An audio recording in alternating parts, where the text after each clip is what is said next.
안녕하십니까. 2022년 11월 1일 최병무의 팩트 시작하겠습니다. 김용 민주연구원 부원장에 대한 검찰의 수사가 어떻게 진행되고 있을까? 이태원 참사에도 불구하고 검찰 수사는 계속 진행이 됩니다. 그래서 묵비권을 행사하고 있다. 여기까지는 뭐 지금까지 말씀을 드렸는데, 그러면 검찰은 손 놓고 있느냐? 그렇지는 않다. 이런저런 보도들이 나오고 있어서 김용 부원장에 대한 검찰의 대처법, 이걸 오늘은 말씀을 드리겠습니다. 자, 10월 22일 날 구속이 됐죠. 그리고 1차 구속기간 열흘인데 이제 연장이 됐습니다. 그래서 7일에 이제 구속기간이 끝난다고 하죠. 그런데 22일 구속 이후에 연일 검찰로 불러서 조사를 하고 있습니다. 물론 주요 혐의는 불법 대선 자금 8억 4,700만 원을 받은 혐의죠. 이 부분에 관해서 근데 검찰이 별로 질문을 하지 않고 있다고 합니다. 왜 그러냐면 묵비권을 행사하고 있으니까 말을 안 하겠다는데 자꾸 질문해서 뭐 하겠습니까? 대신 심지어는 휴대전화 비번, 비밀번호도 알려주지 않고 그건 물론 자기 방어권 차원이긴 합니다만은 그래서 진전이 좀 없는 것으로 이렇게 알려져 있는데, 이 변호인 측은 이렇게 얘기합니다. 아니 제대로 물증도 제시하지 않는데 우리가 굳이 진술을 할 필요가 있느냐 이렇게 얘기를 하고 있지만 반대죠. 실질적으로는 진술을 하지 않고 있기 때문에 처음부터 나 그 부분을 받지 않았다고 얘기를 하는 사람한테 검찰이 뭐라고 얘기할 수 있겠습니까? 질문 자체가 성립이 안 되죠. 받지 않았다는데. 그러니까 1억 원을 돌려줬다 이런 기사 있었습니다. 그 1억 원을 왜 돌려줬느냐? 김용이 이런 이제 분석도 한번 제가 해드린 적이 있는데, 어쨌든 받지를 않았으니까 돌려준 것도 없다. 이런 식의 그 스탠스를 유지하고 있는 것으로 이렇게 지금 알려져 있고요. 그러니까 검찰은 다소 좀 황당하죠. 처음부터 받지 않았다고 얘기를 하니까 돌려줬다 내지는 돈가방 이거로 전달했느냐 메모가 이렇다, 그거 100번 제시해봤자 아니 나는 안 받았다고 얘기를 하는데 전달된 가방 같은 게 무슨 의미가 있겠습니까? 그러니까 검찰이 고민 끝에 아예 그런 거를 수사 단계에서는 제시하지 않고 있다. 여기까지는 여러 언론 매체들의 취재가 거의 일치하고 있습니다. 그러니까 돈가방은 종이박스도 있고요. 그 다음에 일반 가방도 있다고 합니다. 실제 그 종이박스에 1억 원이 들어가는지 안 들어가는지까지 5만 원짜리를 이렇게 채워서 넣어봤고 이런 그 실험도 해봤다는 건데, 그건 검찰이 늘상 하는 일입니다. 그런데 그거하고 그 다음에 남욱 변호사의 측근이라는 사람이 있죠. 이모 씨라는 사람이 돈을 만드는 과정, 그 다음에 그 만들었을 때 전달한 장소, 시점, 액수 이런 것들을 메모한 게 있다고 그랬죠. 대비용으로 만들었다 이렇게 얘기를 했다는데, 그 부분도 이 김용 씨한테 제시하지 않았다고 합니다. 왜냐하면 아예 안 받았다는 사람한테 제시해봤자 오히려 그것이 나중에 법정에 가서 검찰에서 진술한 거를 법정에 가서 완전히 부인하면 증거로서 인정받을 수가 없습니다. 그러면 공연히 자기 패만, 검찰이 자기 패만 까보이고 법정에 가서 제대로 증거 능력도 인정 못 받고, 이런 것들 때문에 검찰도 자기 패를 지금 숨기고 있고 김용 부원장한테는 아예 그런 건 묻지도 않는다. 물어봤자 소용이 없으니까 이렇게 지금 대처할 수 있다. 그러니까 알리바이를 오히려 꾸밀 수 있다 이런 거죠. 그러니까 그런 빌미를 제공하지 않겠다. 대신 법정에 가서 우리가 다 까겠다 이런 식으로 지금 얘기를 하고 있다고 합니다. 검찰이 검찰이 나름대로의 노하우겠죠. 대신 그럼 김용 부원장한테 하나도 질문하지 않느냐? 그거는 아니고요. 이재명 대표가 성남시장에 있을 때 성남도시개발공사를 설립해서 대장동 개발 추진, 이게 대략 한 2013년, 14년 이즈음입니다. 그리고 김만배 씨 등을 사업자로 선정하게 된 경위, 이런 것들을 집중적으로 묻고 있다고 합니다. 그러니까 김용 변호인 측이 기자들한테 설명하기는 이렇게 설명합니다. 검찰 조사에서 대장동 질문 비중이 90이라면 선거자금 질문은 10밖에 안 된다. 이렇게 얘기를 합니다. 그러니까 선거자금 부분은 별로 묻지 않고 대장동 관련 질문만 집중적으로 한다. 왜? 조금 전에 제가 설명드렸듯이 바로 선거자금, 대선자금 부분은 안 받았다고 얘기하니까.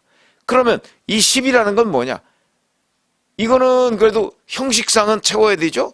뭐 받았는지 여부 계속 질문을 하고 사용처 그리고 경선 자금으로 얼마를 썼느냐 뭐 이런 것들은 아마 질문을 하는 모양인데 대체적으로 보면 대장동 질문이 90이다. 이게 김용 변호인 측의 설명입니다. 이거는 좀 뒤집어 보면 이렇게 생각할 수도 있습니다.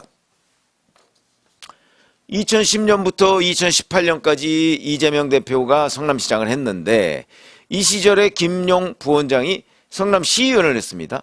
이 시의원을 하는 동안에 대장동 문제가 어떻게 전개가 돼 있었는가 하는 걸 물론 이재명 대표 나중에 소환하면 질문을 하겠지만 김용 부원장한테도 잘 알고 있을 테니까 질문을 하고 그리고 나중에 추가로 정진상 실장도 또 소환을 할 거거든요. 거기도 이제 이렇게 말을 맞춰보기 위해서 김용 부원장한테 지금 대장동 관련한 질문을 집중적으로 하고 뭐 잘하면 대장동 문제에 관해서 김용 부원장한테 배임 혐의를 추가할 수도 있겠다. 현재는 분명하지는 않지만 뭐 이런 분석이 가능한 대목이고요. 이 배임 혐의는 어찌 보면 이재명 대표를 나중에 소환해서 뭐 초과이익 환수 조항이라든가 아니면 화천대유의 왜 5개 블록을 수의계약으로 분양해 준 거 있죠. 그것도 불법이거든요.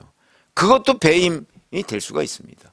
뭐 그런 부분을 검토를 해서 더군다나 유동규 전 성남도시개발공사 기획본부장이 입을 열기 시작했기 때문에 유동규 씨가 대장동 개발에 관한 상당한 키맨이 될 수가 있습니다.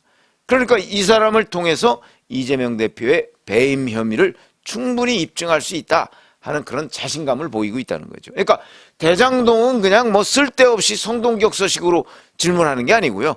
거기에서도 김용 부원장의 배임 혐의를 구성할 수가 있겠다 하는 분석을 하고 있습니다. 법조계에서. 그리고 그것은 나아가 이재명 대표의 배임 혐의를 입증하는 데도 상당히 도움을 받을 수가 있다. 그래서 김용 부원장한테 대선 자금보다도 오히려 배임 혐의 부분을 그러니까 대장동 배임 혐의 부분을 집중적으로 추궁하고 있다. 일종의 뭐 양수겸장이죠. 뭐 이렇게 하고 있다는 거고요. 뭐 한겨레신문 보도에 따르면 김용 부원장한테는 뭐 가족을 챙겨라, 뭐 스스로 인생을 돌보라, 뭐 이런 식의 질문도 굉장히 많이 하고 있다는데 글쎄 실제 그런 질문을 지금 저는 뭐 하고 있을까요?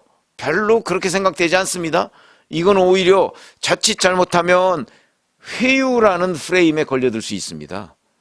그렇기 때문에 지금 구속된 지 뭐 며칠 됐다고 지금부터 뭐 가족 챙겨라. 이거는 어차피 제가 보건대는 서울구치소에 가서 정말 독방에서 벽을 보고 자기가 한 행동을 돌아보고 하는 과정에서 유동규 씨의 경우처럼 정말 고립무원의 지경에서 뭔가 심경의 변화를 일으킬 가능성이 더 많은 것 아닌가. 검찰이 뭐 어설프게 회유한다고 될 일은 아닌 것 같다. 그리고 이거는 뭐 회유라기보다는 일종의 수사 기법이죠. 당신 혼자 여기서 이렇게 입을 딱 닫고 있는다고 해서 문제 해결되지 않는다. 우리는 대선 자금 문제와 관련해서 이미 상당한 증거를 확보했고 이런 증거들은 앞으로 법정에서 하나 둘씩 공개를 할 테니까 그때 당신 제대로 버틸 수 없을걸? 뭐 이런 암시를 주는 거 그거야말로 수사기법 중에 하나죠. 그래서 아마 검찰이 그런 식으로 법정에서 승부하겠다 이런 전략을 세우고 있는 것이 아닌가 이렇게 생각이 들고 대선 자금 부분은 유동규 씨나 아니면 남욱 변호사가 입을 열기 시작했고요. 남욱 변호사 조금 있으면 이제 구속기간 만료로 석방이 됩니다. 그러니까 그렇게 되면 유동규, 남욱 뭐 이 두 사람이 다 이제 석방된 상태에서 재판을 받게 되는 건데 뭐 그런 경우에도 대선 자금 문제를 하나는 전달해 준 사람, 남욱 변호사는 그 김용 부원장한테 만들어 준 사람 뭐 이렇게 되기 때문에 이 두 사람이 입을 열기 시작하면 김용 부원장은 꼼짝없이 본인의 그 유죄를 법정에서도 받을 수밖에 없다. 저는 그렇게 생각을 하는데 그런 점에서 굉장히 자신을 하고 있다 검찰이 이런 얘기가 나오고요. 민주당에서는 또 김용 부원장 변호인들은 이게 증거도 없고 진술밖에 더 있느냐 이렇게 얘기하는데 검찰 얘기는 그렇지가 않다고 합니다. 주변에 수많은 정황 증거들이 있으면 그거 가지고서도 충분히 유죄를 이끌어낼 수 있다. 이게 검찰의 자신감이기 때문에 지금 현재 김용 부원장에 대해서 검찰이 제대로 조사를 못하고 당혹해 한다. 오히려 이것이 제가 보건대는 김용 부원장 변호인들의 언론 플레이성 아닌가. 약간 정치적인 대응을 하기 위해서 언론 플레이를 하고 있는 것으로 보인다. 의외로 검찰은 김용 부원장의 불법 대선 자금 수사에 대해서 자신하고 있다. 이렇게 말씀을 드리고요. 지금 김용 부원장이 침묵을 하고 있다고 해서 검찰의 대선 자금 수사가 벽에 부딪혔다. 이렇게 얘기하기는 어렵다. 이런 말씀을 드립니다. 고맙습니다.